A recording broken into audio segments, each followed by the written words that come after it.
গোপাল ভাঁড়ের শেষ জীবন নাকি অনেক কষ্টে কেটেছিল। গোপাল ভাঁড় হাস্যরসিক সেই গোপাল ভাঁড়ের শেষ জীবনের কি হয়েছিল তা নিয়ে আজকের এই ভিডিওতে তুলে ধরা হয়েছে। সুতরাং ভিডিওটি স্কিপ না করে সম্পূর্ণ দেখবেন। আজকের এই ভিডিওটি মন দিয়ে দেখতে থাকুন।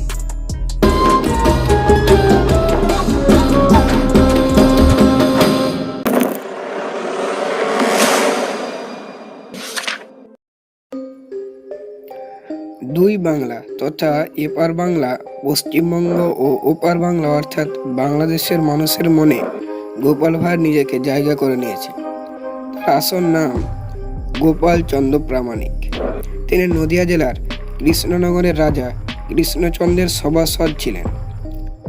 সালটা ছিল 1757 সাল, যখন ব্রিটিশরা বাংলা দখল করার জন্য উঠে পড়ে লেগেছে মুর্শিদাবাদের নবাব সিরাজউদ্দৌলার সঙ্গে।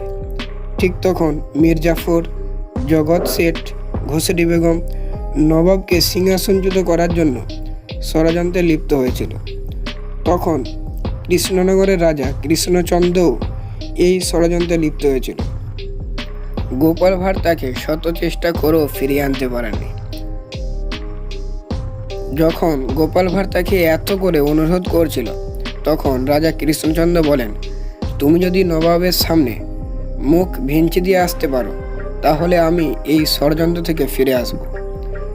রাজার কথা মতো গোপাল ভাঁড় পরদিন চলে গেলেন মুর্শিদাবাদের হেরাচিল প্রাসাদে। কিন্তু প্রথমেই যে সমস্যাটা হলো, গোপাল ভাঁড়কে হেরাচিল প্রাসাদে কোনো মতেই ঢুকতে দেওয়া হচ্ছিল। এ দেখে গোপাল ভাঁড় একটি হঠাৎ বুদ্ধি খাটালেন। তিনি প্রহরীর হাতে কামড় বসালেন। এজন্য তার বিচারের জন্য নবাবের সামনে তাকে উপস্থাপন করা হলো। নবাবের সামনে যখন তাকে নিয়ে যাওয়া হলো, তিনি তখন কোনো কিছু না বলেই নবাবের সামনে মুখ ভেঙচি দেন। এর ফলে নবাব রেগে গিয়ে তাকে কারারুদ্ধ করলেন। ইতিমধ্যে মীর জাফর এবং যে সকল মানুষেরা ষড়যন্ত্রে লিপ্ত হয়েছিল তাদের সাথে দেখা হয়ে যায়।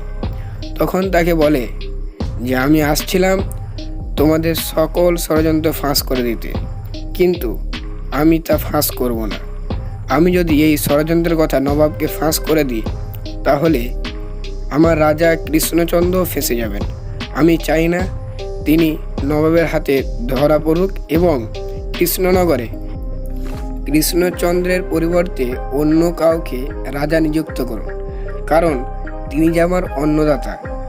তারপর পরদিন যখন গোপাল ভাঁড়কে ফাঁসির জন্য সমস্ত কার্যক্রম করা হচ্ছিল, তখন আবার নবাবের সামনে গোপাল ভাঁড় মুখ ভেঙচি দেয়।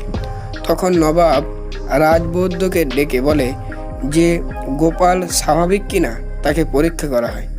তখন তাকে বলে, গোপাল ভাঁড়কে দেখে সেই রাজবৈদ্য বলল যে না, এ অস্বাভাবিক মানুষ, এ একটা উন্মাদ পাগল। এরপর গোপাল ভাঁড়কে নবাব ছেড়ে দেয় এবং সে বাড়িতে না এসে সোজা চলে যায় কৃষ্ণনগরের রাজপ্রাসাদে এবং কৃষ্ণনগরের রাজা কৃষ্ণচন্দ্রকে বলে যে তার কথা মতো সে সমস্ত কাজ করে এসেছে। তা সত্ত্বেও কৃষ্ণচন্দ্র বলে যে সে তার সিদ্ধান্তে অনড় থাকছেন। সে নবাবকে সরানোর যে ষড়যন্ত্র করেছিল ব্রিটিশরা, সেই ষড়যন্ত্রে সে লিপ্ত হয়েছে। গোপাল ভাঁড় থেকে শত চেষ্টা করেও ফিরিয়ে আনতে পারেননি। যখন তিনি দেখলেন যে এত চেষ্টা করেও হলো না, তখন তিনি আর কাউকে কোনো কিছু না বলে নিজের সপরিবারে দেশ ছেড়ে অর্থাৎ বাংলা ছেড়ে চলে যান। এরপরে গোপাল ভাঁড়ের কোনো হদিশ পাওয়া যায়নি। এই গল্পটা সোশ্যাল মিডিয়ায় এখন ব্যাপক ভাইরাল। কতটা সত্য মিথ্যা বলতে পারবো না, কিন্তু গোপাল ভাঁড় সত্যিই আমাদের মনেতে অমর হয়ে থাকবে। তো আজ এই পর্যন্তই। ভালো থাকবেন। ধন্যবাদ।